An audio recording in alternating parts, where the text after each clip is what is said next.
Hey guys, it's Mally from Outdoor Essentials, and look, if you guys have been following me on Facebook and Twitter, you know full well I'm into this pond management, this waterfowl management, and I'm here to tell you, you see that pretty corn? You can have all the corn you want flooded in these ponds, but if that water freezes over and it's not open, it doesn't mean a thing. They're going to fly right over it. They will not come in. So I'm going to share with you a technique today. If you're not going to buy a big expensive circulation system, I'm going to share with you the redneck pond circulation system. And look, it's funny, but it works.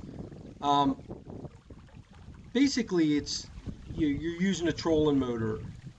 Pretty much all of us have one laying around or know somebody that's got one, and you're going to use this to keep just the hole open. This is not going to keep your whole pond open. Heck, not even a big circulating system like I use my big industrial Cascos. They don't keep it open. But here's what you got to use. You see here, this is the support system. This is where your trolling motor is going to mount in your battery. It's basically two 2x4s pounded in these uprights with a 16-inch cross piece, which I'm going to call a transom. So you see the transom here, you see the two smaller pieces of 2x4. There'll be a little piece of plywood on there screwed down. And here you have your motor mounted onto that transom, and you've got your battery mounted, and it's all camouflaged up with corn fodder and grass and all that. And essentially, this is what it is. Now, this pond is about 2 foot deep, so I've got plenty of clearance for my motor to go down without hitting the bottom. So what you do is lower it to the bottom and raise it up just a little bit and set your pitch. Well, if you're only working with like 12 inches, you can always just take a shovel and dig a little depression down there on the base, on the bottom. So your motor can go down in a little bit, just draws in a little more water. It's got more water to play with without the motor sucking air down into the water and making a whole bunch of noise. And once you do that, determine your speed. Believe it or not, this is on medium. And guys, this is just intended to keep this little hole open. Now you throw some decoys in here, some mojos.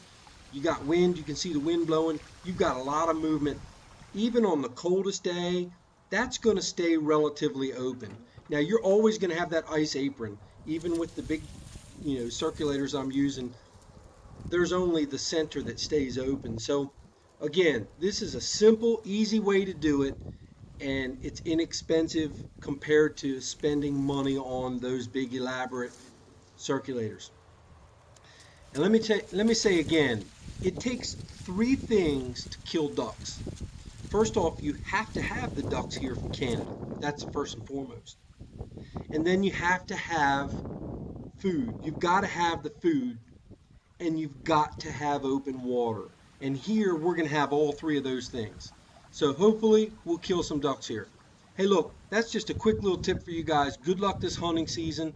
And please follow us on our Facebook and Twitter at Land Management on Twitter. And of course our website. Thanks, guys.